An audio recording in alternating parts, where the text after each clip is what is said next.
मोट मोट ढील पड़ल बा, का करी?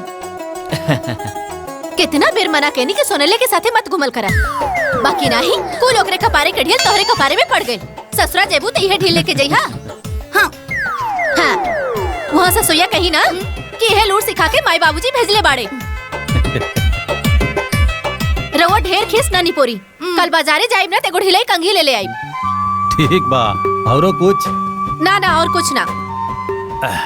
अरे अरे दीदी आ गए ने। हाँ? अरे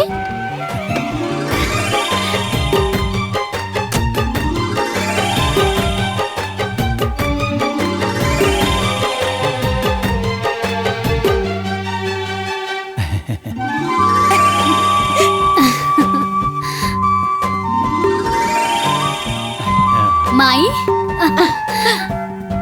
अरे खुश रहा, मजे में रह लो। हाँ माई। अरे खुश रहा। सुगंधा, सुगंधा। दीदी तू कैसन बाड़ू? हम एकदम ठीक बानी, तू कैसन बाड़ू? एकदम ठीक बानी। बाबूजी, बस सब बढ़िया बाबूजी। अरे बेटी खुश रहा, खुश रहा। रवा ठीक हाँ, बानी ना? प्रणाम माँ खुश जी। रही। और तू कैसन बाड़ी? ठीक बाबा। अरे बिटिया तो ठीक बाड़ू ना बिटिया? चलो ना अंदर चलो। चल। और सब बताओ अच्छा दीदी, से आ गेलू ना? सब कुछ ठीक बा ना? कोनो हाँ, परेशानी? अरे राहुल, हाँ बाबूजी। दामाद जी खातिर भेली लावा, पानी वानी पिए खातिर। अच्छा ठीक बा। हाँ हाँ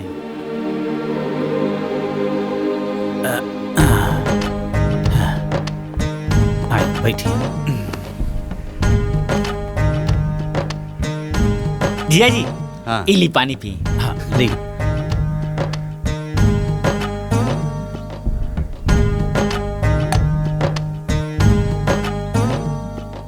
बाबूजी, ससुरारी आवे नी तब यही भेली खाए के मिलेला। बाकी रिश्तेदार के घर ई भेली के जगह बिस्कुट ले बा। अरे वो किसान का जेकर घर में भेली और धान न हो। और बताई, घर में सब कुशल मंगल बा? हाँ बाबूजी, आपके आशीर्वाद से सब ठीक है। और खेती वेती के का हाल बा? खेती तो कुल बड़का भैया और सतीश देखे रहन। बाकी रउआ के पते बा कि आजकल के युग में जोताई बोआई खाद पानी सब इतना महंग हो गईल बा कि कुछ बचबे ना करेला। और ये बेमौसम बरसात किसानन के कमर तोड़ देत हो। हाँ, लागत है ए बार भूसा भी खरीदे के पड़ी। दामाद जी छोड़ी, इहो खेती के बुरा हाल बा। खैर राहुल जी बाबूजी। माई से बोल के हलवा पूरी बनवाओ अपने जीजा जी खातिर। ठीक बा बाबूजी। राहुल, गाड़ी से बैग भी उतार लिया। अच्छा ठीक बा।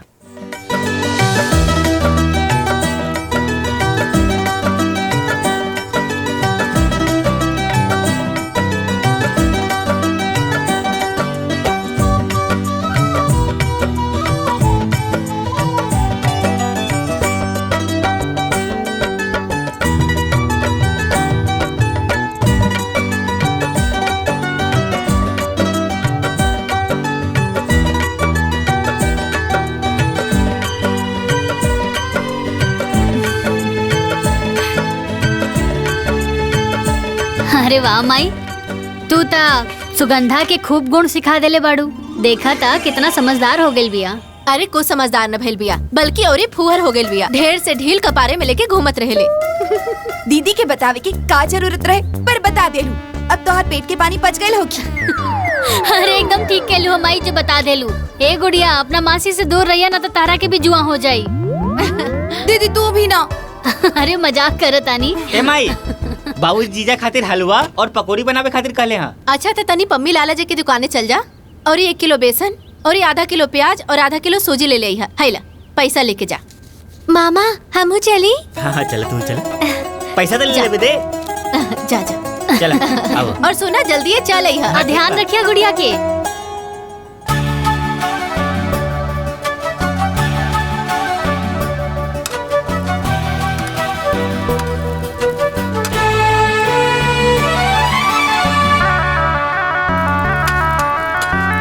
अरे सुगंधवा, तनी चटनिया में मर्चा कम डाली है। अरे दामाद जी कम दिखाई लेना।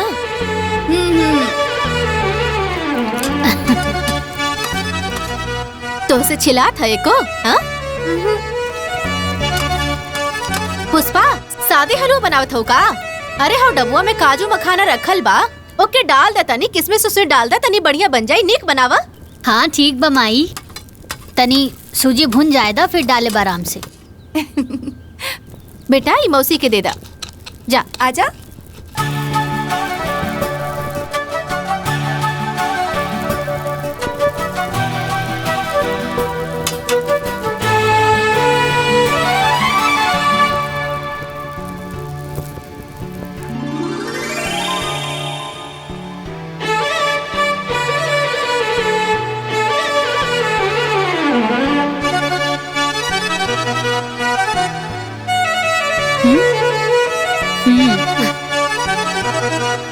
जब मेहमान लोग आवेले ना तब मौनी लहटिया कट जाला। पकौड़ी कैसन बनल बा पाहुन? बहुत बढ़िया बनल बा अम्मा जी। और जीजा जी चटनी कैसन बनल बा? चटनी लगा तो तू बनौले बाड़ू, एकदम तहरे जैसन तीखा। इतना मना कहनी कि मर्चा कम ही रखिया, बाकी मनलस नहीं। पकौड़िया और ही पाहुन, दे रे जिया जी के पकौड़िया दे। इली बस और दी। ना ना ना, चटनियो दा। चटनी तो तीख बनल बा ना, तो एक काम करी, इली पकौड़ी हलवा के साथ खाई। देवकी, हम सोचा था नहीं कि बिटिया और दामाद के एक बार अपने दुबारे पे लिट्टी चोखा बनवावल जाए। का सोचा तड़ू, कैसन रही? एकदम ठीक रही बाबूजी, लेकिन सब केहू ना मिल के बनावल जाए। तो ठीक बा, लेकिन चोखा हम बनाई। बनैया, लेकिन तीत तनी कम बनैया। ना बनाई। बहुत बढ़िया बनल बा। अब चटनी तीत तो नहीं खे ना? ना ना। और ले ना। अरे ना ना मुझे।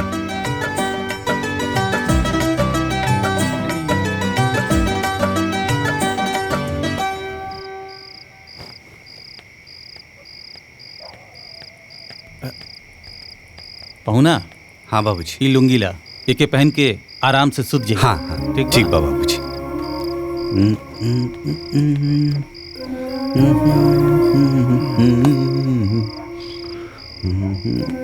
जीजा पानी और चप्पल रख दिले बानी, और कुछ चाहिए तो बता दिया।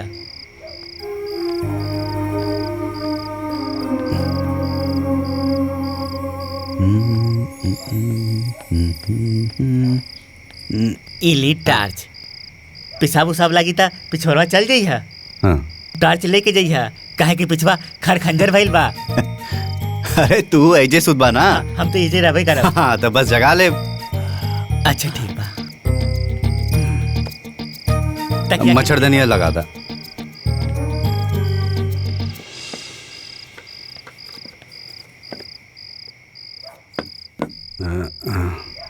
अब मच्छर ना घुसी। चला, शुभ रात्रि।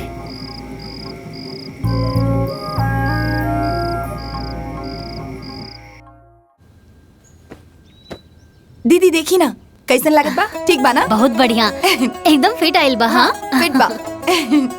माई, ई सलवार सूट हम सुगंधा खातिर लेके आइल बानी। माई कैसन लागता? बहुत सुंदर बा। माई, ई तोहरा खातिर और बाबूजी खातिर ई कुर्ता और धोती, राहुल खातिर ई देखी शर्ट और पैंट। ठीक बा ना? अरे कर का जरूरत रहे, तो जब आवेलो तो हमने खातिर कुछ न कुछ लेके आवेलो, नीक ना लागेला बेटा?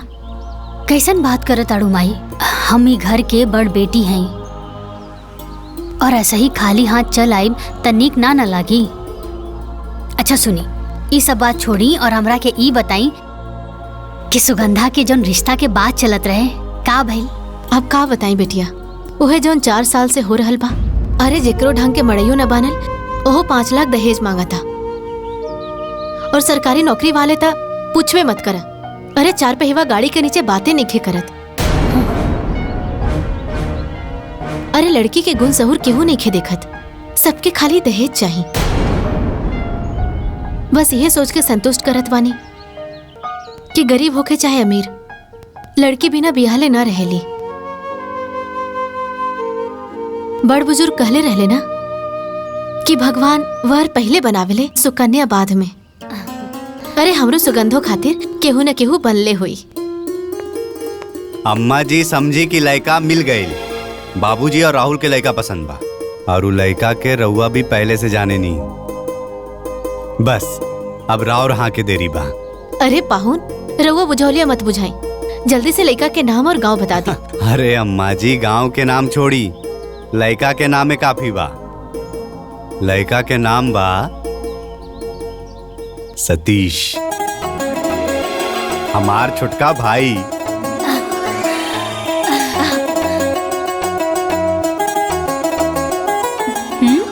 अरे अरे मतलब सुगंधा के भी सतीश पसंद बा। देखा कैसे शर्मा के भाग गिल बिया। अब अपन विचार बतावा माई। बिटिया, इसे बढ़िया रिश्ता सुगंधा खातिर और का हो सकेला। बाकी एके घर में दोनों बहन के शादी ठीक होई का? कहीं बाद में कोनो दिक्कत परेशानी ना होखे। तू चिंता मत करा माई, कौनो दिक्कत तकलीफ ना होई। अरे कौनो दूसर घर की लड़की हमार देवरान बन के आवे, उसे तो अच्छा बाना कि हमार बहन आए। अरे जैसे हमनी के नैहर में बहन बन के रहेनी, वैसे नए ससुराल में भी बहन बन के रहब, देवरान जेठान ना।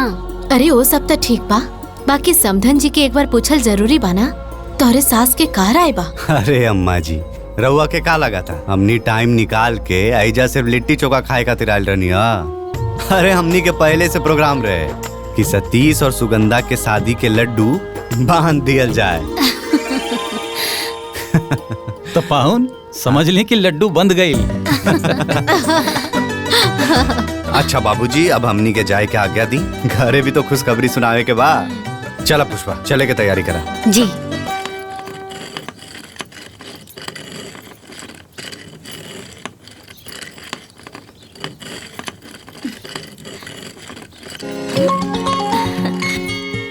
अरे माई प्रणाम। खुश रह। का करतारू? दाल दरत हई। हमार तो जिंदगी जैसे वही कहावत जैसन हो गइल बा, उठा बुढ़ा सास का, चूल्हा छोड़ो जात का। ई चूल्हा चौकी धो के खाली भईनी तो दाल दरत हई। अरे तो जेठानी हो के कुल काम तू करेलू, तो देवरानिया का करेली? अब का कही माई, उ देवरानी ना महारानी है, महारानी। ई घर के मालकिन है। जब मन करेला तब चल जाली अपन भतार संगे। काल के गइल बाड़ी नहीं हरे। हमरा के तैसन लागता कि हम जेठानी ना नौकरानी है, और वो हमार सास तिजोरी की चाबी दे दिल बाड़ी ओकरा के। काहे के ओकर भतार तो कमासुत बाड़े ना, और हमार तो खेतियर बारन। और जब कुछ हम मांगी सासू माँ से, वो कहेली जा मलकिनिया से बात कर ला। अब तू ही बताओ माई, जेठानी होके एक एक रुपया खातिर देवरानी के सामने हाथ फैलावे के पड़ेला। माई अब हम का करी? हमर तो जिंदगी बर्बाद हो गइल बा। रोवा मत बबुनी, अब का करबू? ये सब किस्मत के खेला बा। जब किस्मत पलटेला ना तब ये होला। अच्छा हाँ बिटिया, अपने देवर से सुमन के बियाह के बाद अपन सासू माँ से कहलू है कि ना? ओ का है ना, दोनों बहन के घर में रहबू त ससुरा में राज करबू, और देवरनिया के दबा के रखबू। अरे माई, हम रोज रोज के काम काज के चक्कर में भुला गई नी। अच्छा सुना, तू चिंता मत करा। अच्छा सासू माँ के अच्छा मूड दे के ना बात करम। बस भगवान से ही मनावा कि वो महारानी ना कोनो अड़चन न डाले। चाची आ गईली, चाची आ गईली। अच्छा माई, हम फोन रखा तानी, लगता कि महारानी आ गईली। रखा। अच्छा ठीक बा, फोन करत रहिया। माई चाची आ गईली। ई का बा? मिठाई। मिठाई तू खाला। ऐसन बा तो अभी हम खा ले तनी।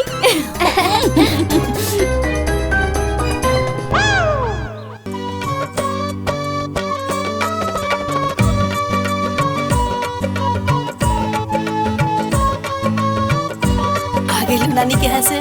प्रणाम दीदी। खुश रहा। अम्मा जी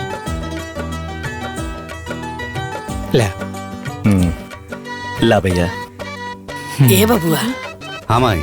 जौन बात करे खातिर अपना ससुरारी गई रहा, वो बात भइल की ना? हाँ हाँ माई, ससुरारी में दामाद के बाद केहू काटेला। सतीश और सुगंधा के रिश्ता तय हो गई। अरे वाह। अरे वाह, ये तो बहुत खुशी के बात बा माँ जी। बाकी हम लोगन से सुनले रहनी कि एक ही घर में दो बहन के शादी ना होके के चाहिए, उ जमेला ना। अरे भौजी कहाँ बाड़ू तू? ये सब ढकोसला होकेला। वो कहावत नहीं के सुन ले बाड़ू, 100 साहित्य ने 1 सुतार। हाँ सही कहे ना।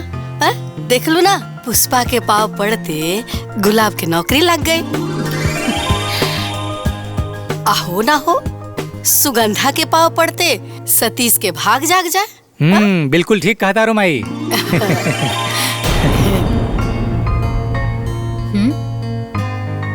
ए दुल्ही, छत पर ना अमहर रख ले बनी सुखावे खातिर, सूख गई हो, जा लेके आ जा। लाओ तो काहो ल तू मौका ढूंढत रह गेलू और चौका मार दिहलस। एक तो खुद तोहर जियल मुश्किल कैले रहल, आ दूसर को आगे। अब तू सोच तोर का होई।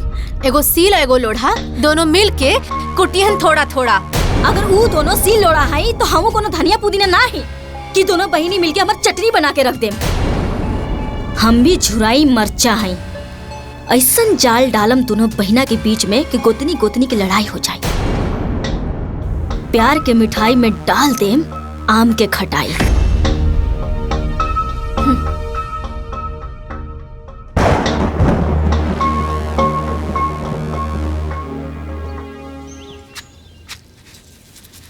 हाँ हाँ कराव तनी बात।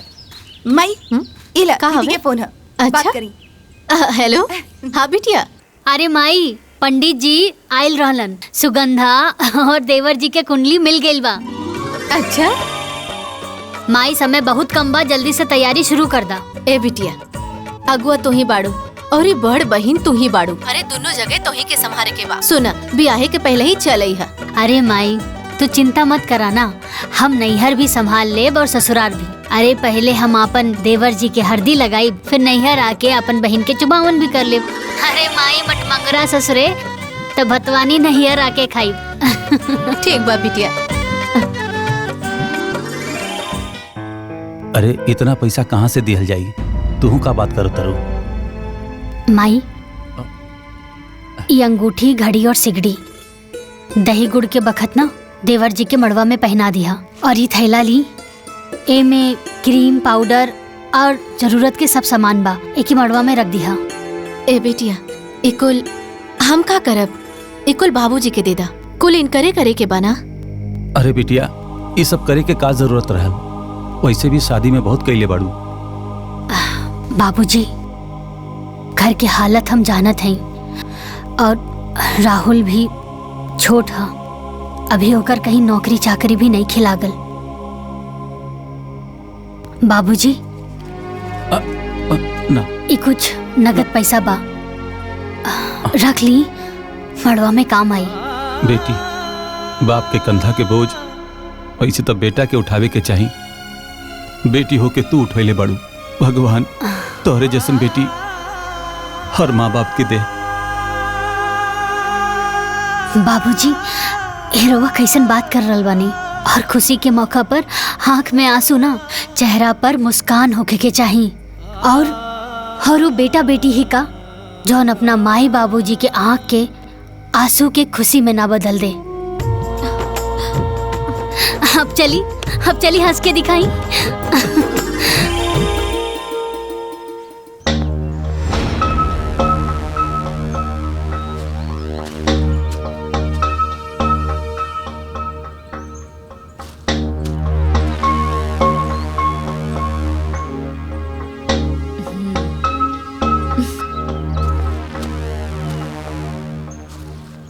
कितना थोक पे चढ़ाओ तनी माँ जी देवर जी के शादी पे? अरे दुल्हीन, एक ही स्थान चोपता और 7 थान गहना। इतना दिया जाए ना तो उनकर मड़वा अंजूर हो जाई। सही कहा तानी माँ जी, उनकर मड़वा तो उजियार हो जाए, बाकी हमरे घर के काम मिली। काहे से कि सोना के सिकड़ी, घड़ी, अंगूठी, कुल मिला के ये सब देवरानी जी तो लेके गई बाड़ी और वही सब देवर जी पहन के आ जाई है। ब्याह के तो कुल खर्चा देवरानी जी उठाओ तरी, ससुराल के कमाई नैहर में जाके लुटाओ तरी। अरे दुल्हीन ऐसे ना बोले के, और लोग भी तो अपने ना। और कन्या के ब्याह करावल ना बड़ा पुण्य के काम होला। बस डीह बाबा करस सब कुशल मंगल से हो जाए। माई का बिटिया? माई अब ऐजा के तो कुल काम निपट गेल बा, ता आगे के बाकी के जोन बचल बा तू संभाल लिया। हम और दीदी जात बनी हो जा परछावन की तैयारी करे। ठीक बा बिटिया, तू जा, एजा के कुल काम निपटा गेल बा, बाकी तो जाके संभाल ला। ठीक बा माई, अपन ख्याल रखिया। हाँ, प्रणाम। खुश रहा।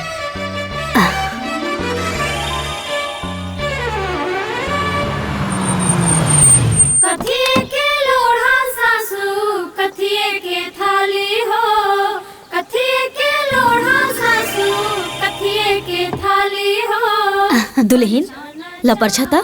अरे कैसन बात करत ताड़ू दीदी, तू बड़ बाड़ू, तू करा। ठीक बा। चालेली सासू सोहागिन हो, परछाना चालेली। पत्थर के लोढ़ा सासू सोने के थाली हो, पत्थर के लोढ़ा सासू सोने के थाली हो।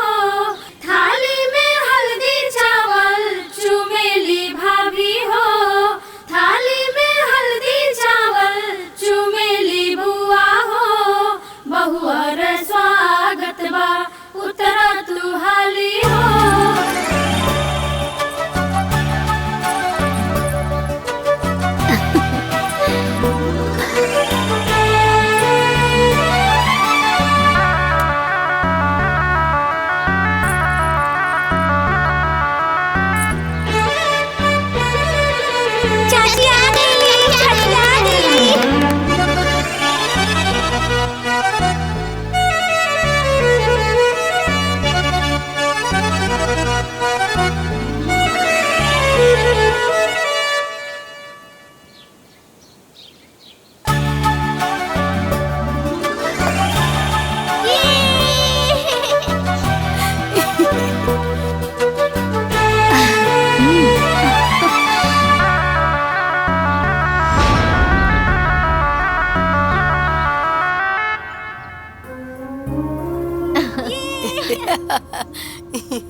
एगो बात कही दीदी, पूरा गांव में चर्चा बाकी कि तहार बारात बहुत बढ़िया गेल रहे। कि ऐसन बारात गईल रहे, वैसे ही लड़की वाला भी बाराती के दुआरे पर स्वागत भी कैलन हा। अरे मसूर के दाल, गोलगप्पा, पनीर, अब मन भर छेना। ई कुल तो ठीक बा बिमला, बाकी एक घर में दो बहन के शादी करे के ना चाहत रहे। शादी के बाद बहन बहन ना रह जाली, देवरानी जेठानी बन जाली, आके थरिया फेंक के झगड़ा करे लग जाली। भगवान ना करे कि रउआ के घर में कभी ऐसन होखे, लेकिन का करबो, गोतिन गोतिन के झगड़ा तो सबके घर में होखेला। अच्छा तो ठीक बा, हम जाता नहीं, घर में बहुत काम बा। चलो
आज बचपन की याद ताजा हो गई। जब हम स्कूल जात रही तो ऐसे ही हमारी चोटी बनावत रहू ना। बस फर्क इतना बा कि आज दूगो ना एगो बनावत बाड़ू। अरे पगली, तब मैं और अब मैं अलग बात। तब तू छोट रहलू, स्कूल जात रहलू, यही से हम तोहार 2 चोटी बनावत रहनी। लेकिन अब तो तहार बियाह हो गइल बा। हाँ, ससुरौतिन हो गइल बाड़ू। अब 2 गो ना, 1 चोटी बनी। ठीक बा। ला शीशा ला, देखा कैसन बनल बा। शीशा देखे की कोनो जरूरत ना है। हमार दीदी बनावत बाड़ी और ठीक ना बनी। का निमन बा का बुरा बा, हमसे ज्यादा हमार दीदी जाने ली। अच्छा, ये पल्लू ना हमेशा ऐसे सर पे रहे के चाहिए। दुल्हन, तू दोनों बहन ना ऐसे ही बहन बहन बन के रहिया। कबो देवरानी जेठानी मत बनिया।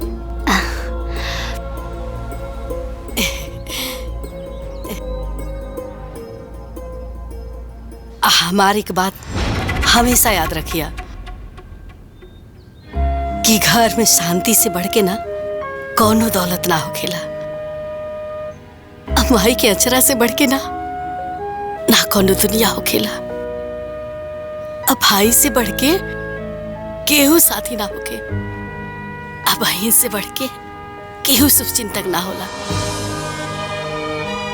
ये दुल्हन, हाँ एगो बात कही। बोली ना अम्मा जी। देखा दुल्हन, घर के बरकत ना मर्दन के हाथ में ना होकेला, हम औरतन के हाथ में। हम औरत चाहिए ना तही घर के स्वर्ग बना सकेले, और हम ही औरत चाहली ना तही घर के नरक भी बना सकेले। ये बात के हमेशा याद रखिए दुल्हन। अम्मा जी, जौन आशा और उम्मीद रहुआ हमनी से रखले बानी ना, हमनी दोनों बहन ओकरा के कब्बो नहीं के तोड़ब। हम रहुआ से वादा करतानी कि हमनी दोनों बहन ससुराल में बहन बन के रहब, कबो देवरान जिठान बन के ना रहब।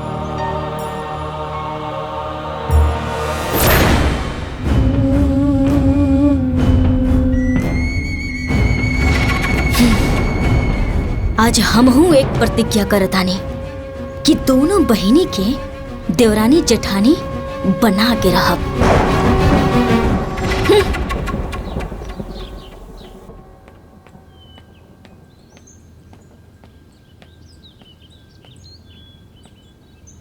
माँ जी, पिंकी के कपड़ा पुराना हो गईल बा। अगर 1-2 कपड़ा नया मिल जाए तो बढ़िया हो जाए।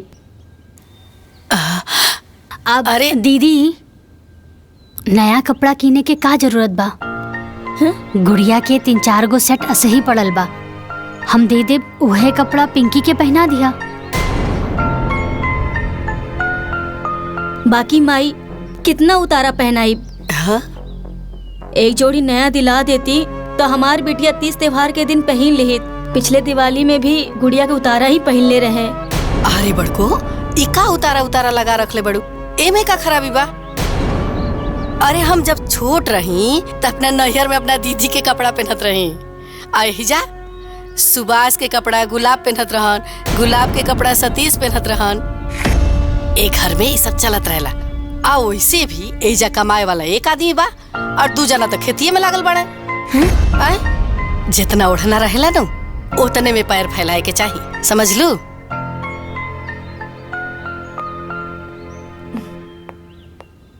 माँ जी, इली चाय रख दा। सुगंधा, रसोई के काम खत्म हो गइल बा। तजा पिंकी और गुड़िया के तैयार कर दा, स्कूल खातिर लेट हो जाई। जी दीदी। आवा। तू का खड़ बड़ू कबार पे? तारा के अलग से बोले के पड़ी का? तारा कोनो काम धंधा नहीं के घर में? जा ला दुल्हन चाय पी ला।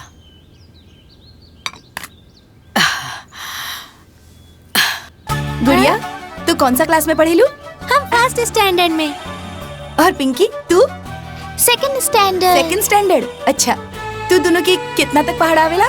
पहाड़ा मतलब? अरे हम तो भुलायल गई नहीं, तू लोग तो इंग्लिश मीडियम में पढ़ेलू ना? हाँ। अच्छा, पहाड़ा मतलब टेबल। हाँ। कितना तक आवेला? हमके तो 10 तक आवेला। अरे वाह। लेकिन गुड़िया के तो 5 तक टेबल नहीं किया। कौन बात नहीं है, गुड़िया के भी 10 तक की टेबल आ जाई। हाँ गुड़िया, अब आवा, ए लो अपन बैग ले ला। जल्दी जल्दी से तैयार हो जाई। ला हम देते ही। पिंकी, गुड़िया, अरे जल्दी पकड़ा, स्कूल खातिर लेट होगा था। चला बाहर जा, सतीश चाचू इंतजार करते रहन। ए झगड़ा मत कर, चला चला।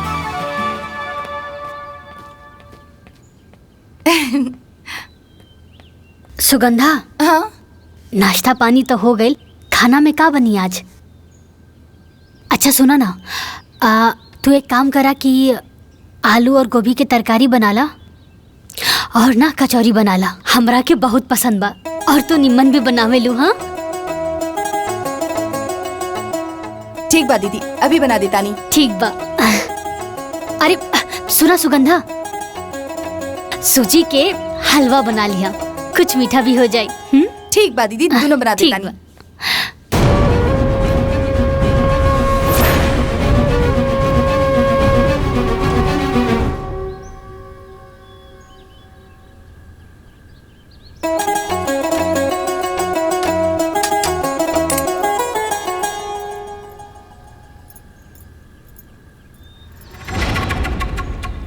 अरे सुगंधा, जब इतना सारा काम हो खेला तो हमरा के आवाज दे देहल करा, तो हम आके तो हार हाथ बटा देहल करा।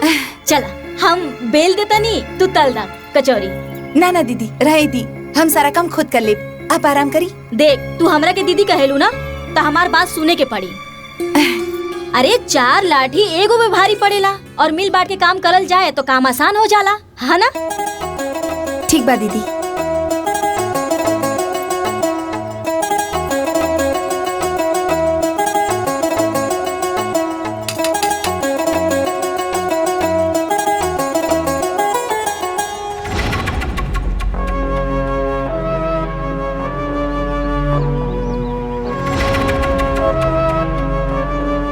सुनो ना, ऊ देख देवरानी के, अरे तोहरा के कचौड़ी बनावे के ऑर्डर देके खुद नेल पॉलिश लगावतिया। ई ना के छोटकी बहन के आके हाथ बटाती ही। अरे कचौड़ी बनावल इतना आसान नहीं खे, कितना मेहनत लागेला देखा। यही तो दीदी के नैया की आदत हो गई, हमरा से काम करावे के, और दीदी के काम करल हमरा के बहुत ही निमन लागेला। बनाई ना, हमार दीदी के ना कचौड़ी बहुत अच्छा लागेला, पनीर के।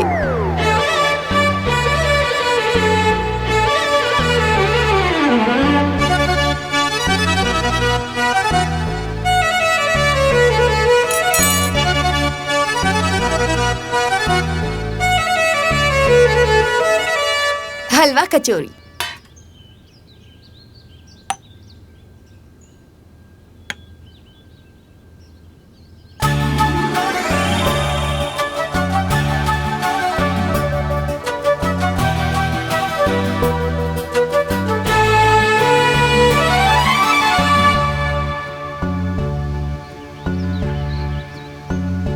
अरे वाह सुगंधा, ये तो बहुत टेस्टी बा, एकदम नैहर वाला स्वाद बा एमे।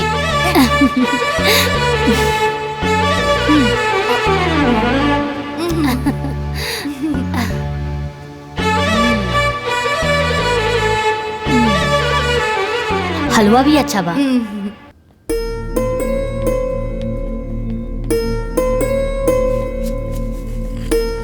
माँ जी। हाँ? गोलू बहुत शरारती हो गए बा, दिन भर गांव के लड़का के साथ खेलत रहले। हम सोचे तानी कि गोलू के नाम प्ले ग्रुप में लिखवा दी। अरे दुल्हीन, तो हमारा से का पूछा तारू? जाके अपना दीदिया से पूछा, काहे से कि घर के मालकिन उहे ना हई।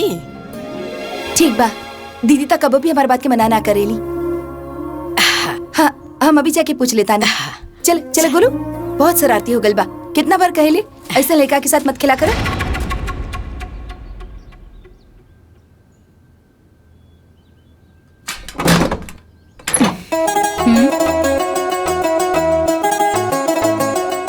अरे सुगंधा, का बात बा? हमरा से कुछ कहे आयल बाड़ू? अरे वाह दीदी, तू तो हमारा चेहरा पढ़ ले लू। दीदी हम बोले के चाहता नहीं कि गोलू के नाम प्ले ग्रुप में लिखवा देवे के चाहिए। ये 2.5 साल के हो गए बा, कम से कम ABCD तो बोले सीख जाई।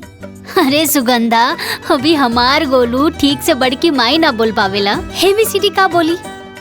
3-4 साल के हो जाएदा, सीधा KG में एडमिशन करवा दे, ठीक बा ना? बाकी दीदी, गोलू के उम्र के गांव के कई लड़का अभी से स्कूल में जावेला। सुगंधा, अब सब केहू के पागल बा त हमनियों के पागल हो जाई ना नू। अच्छा ये बतावा, हमनी के टाइम पर ये सब इले पिले ग्रुप रहे, ये सब कोनो ढकोसला रहे ना नू? प्लीज दीदी, ये गोलू के भविष्य के सवाल बा। सुगंधा, तू गोलू के सिर्फ माई हो, लेकिन हम अपना गोलू की बड़की माई बानी और मौसी भी बानी। अब गोलू की चिंता करल तू छोड़ दा, सब बड़की माई के ऊपर छोड़ दा।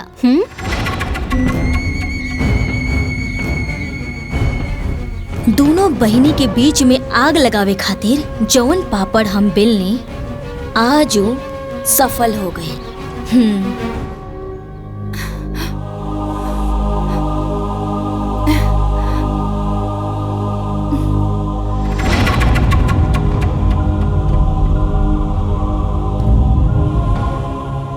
लाग गई लाग।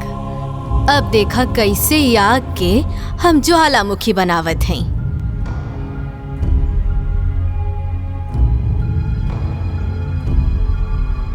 अच्छा ये बतावा, हमनी के टाइम पर ये सब इले पिले ग्रुप रहे, ये सब कोनो ढकोसला रहे ना नू?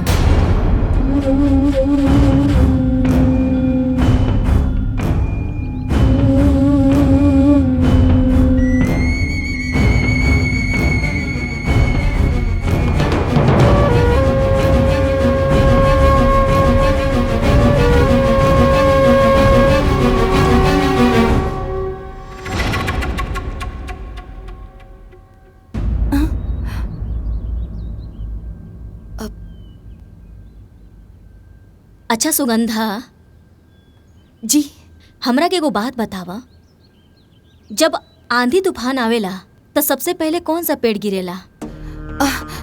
जौन पेड़ की जड़ कमजोर होखेला ऊ पेड़। सही कहलू, यही खातिर हम तोहरा पास आइल बानी। देखा, यही उम्र बा तोहर लइकन के स्कूल जाए के। अगर ई उम्र में पढ़े ना गइल सन तो अंग्रेजी में फटर फटर कैसे करी? देख बहिन, नून भात खा के हम जी ले, बाकी बबुआ के पढ़ाई में कोनो दिक्कत ना होके के चाहिए। बाकी तू कर भी का सकेलू, काहे से तुहार पति और हमार पति तो खेतिहर बारन और ओकर पति का मासूद बारन, तो जवन तोर बहिन चाहे वही होई। तोर लइकन के भविष्य तोहार बहिनी के हाथ में बा।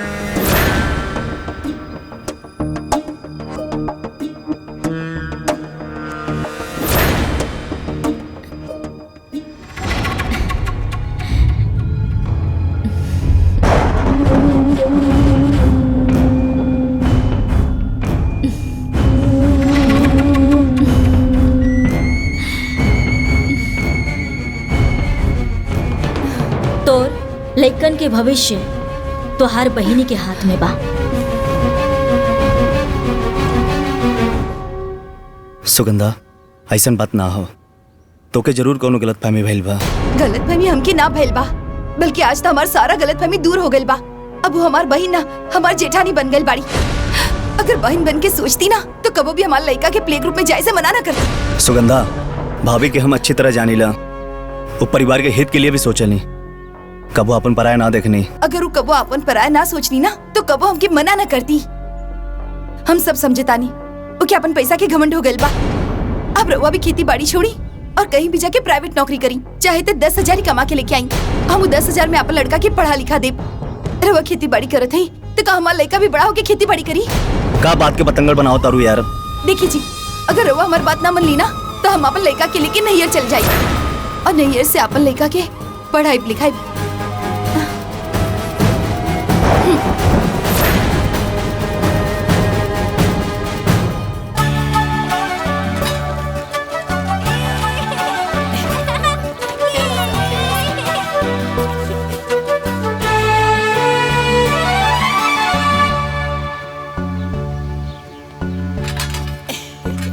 सुगंधा। हाँ दीदी। देवर जी अभी खेत गेल बाड़न ना, जब खेत जोत के आ जाई है ना त ई गेहूं हम ना बोरी में भर देले बानी। उनसे कहिया कि श्यामनाथ की चक्की से पिसवा के ले आई है आटा। ठीक बा दीदी, हम बोल दी। चप्पल टूट गई। गोलू के चप्पल टूट गई। माई हमार चप्पल टूट गई बा। दिखाई।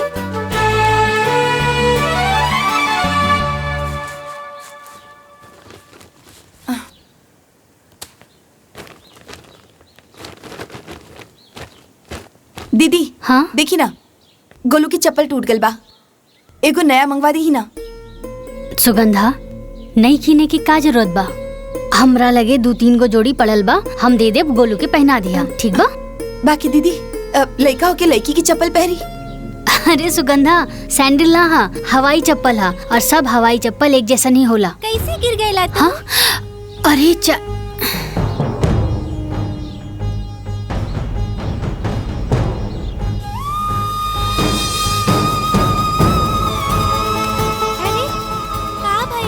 माँ जी, कपड़ा तो उतरल, हमार लड़का पहनत बा।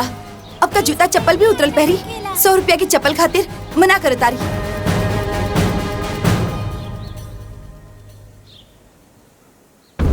अरे हमार नौ के दुल्हन, 100 रुपया के बात नहीं खे।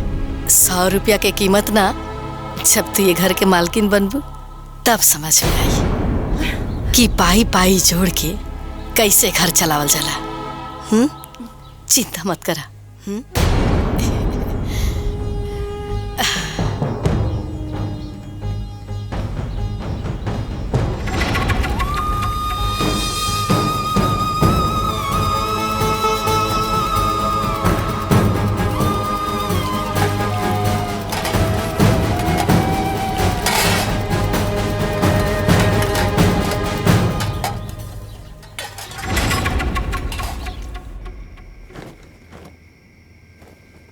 सुगंधा, हाय ला गोलू के पहने खातिर देवरानी जी भेजले बाड़ी।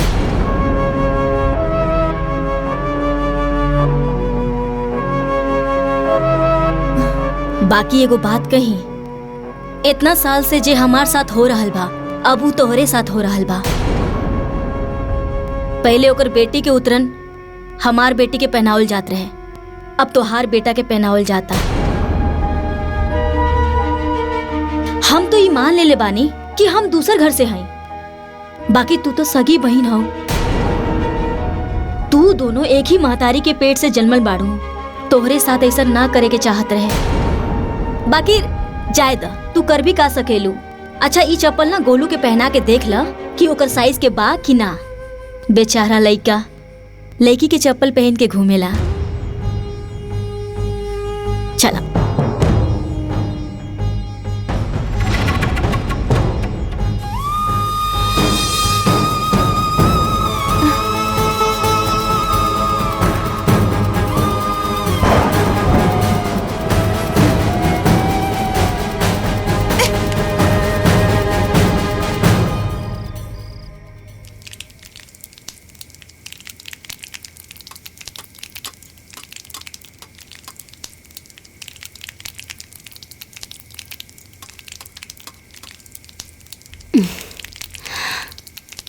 सुगंधा। हाँ? हमार कपार बहुत बथा था, एगो अदरक इलायची वाली चाय बना दे तू।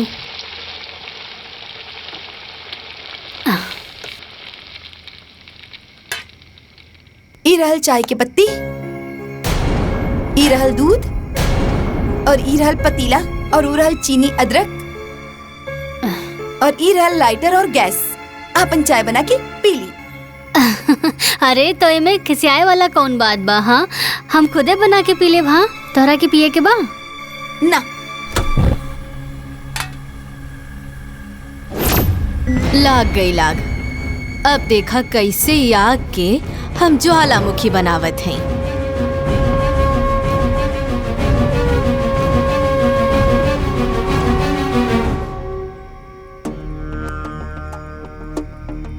सुगंधा, तू चिंता काहे कर रहल बाड़ू? अरे तू जौन कैलू बहुत ठीक कैलू। ज्यादा चुप रहे से आदमी कपारे पे बैठ जाला। कबो कबो मांगे से हक ना मिली तो छीने के पड़ेला।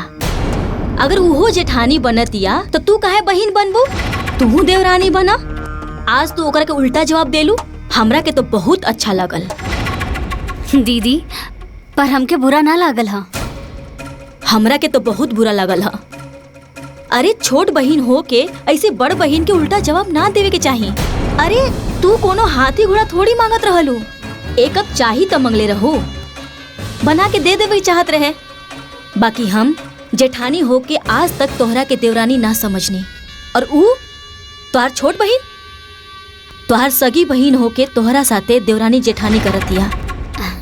जायदा ना दीदी, अरे हम सुगंधा के ना बचपन से जानी ले, और वो बात बात पे गुस्सा हो जाली, और जब ओकरा के एहसास होला ना त आके माफी भी मांगेली। बाकी दीदी हमरा के बिल्कुल भी बुरा ना लगल हा।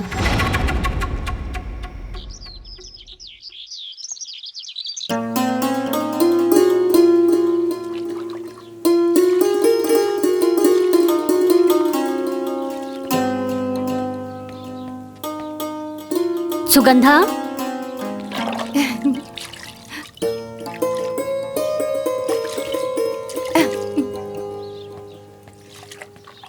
ए सुगंधा, चिल्लाता है बाड़ू, हम बहरी नहीं खी, सुनाई देता हमके।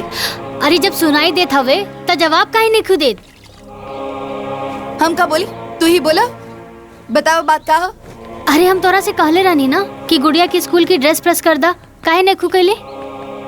दिखाई नहीं देत, हम अपन लड़का के नहलावत बाड़ी। जा।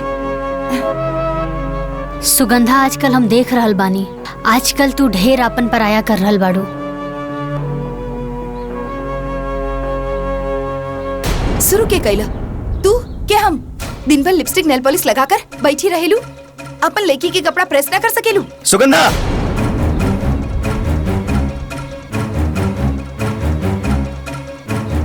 का हो गल तो के?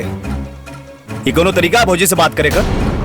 जी जौन तरीका से समझी ओकरा के उही तरीका से समझाई। चुप रहलो, शांत रहलो, का हला करत रहलो? अरे तोला परोसा आपटीदार सुनी त का कही? रहे दी माई, आज सुगंधा के बोल ले विदा, पता तो चले आखिर एकरा मन में कितना भड़ास भरल बा। बोला पुष्पा, वो छोट है, ओकरा में समझदारी ना है। तू तो समझदार बाड़ू, तू ही शांत रहा। अगर ई शांत हो जाए तो घर ना पलट जाई। ई घर के मालकिन नहीं, ई ऑर्डर करी और काम करी हम, ई लड़की पैदा करी और संभालिए हम।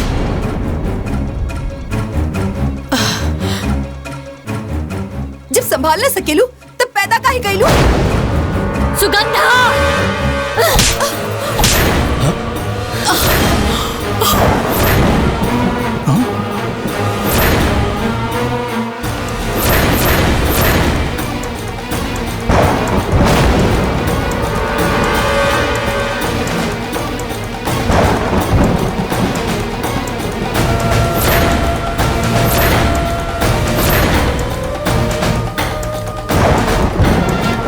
जेके पास जवाब न होला ना, वो हाथ उठावेला।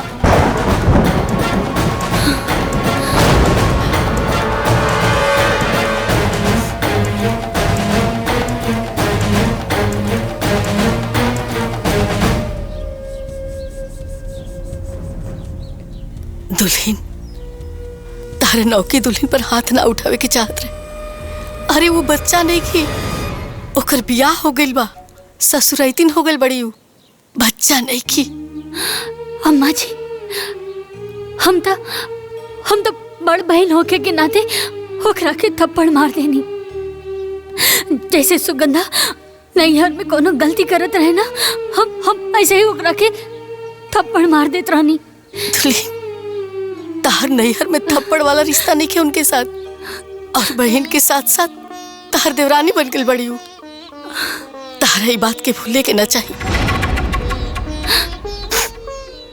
अम्मा जी, तू चिंता मत करा, हम अभी नैहर में फोन करके माई बाबूजी के यहाँ बुला लेता नहीं, वो सुगंधा के अच्छे से समझा दिए माई, अच्छे से समझा दिए।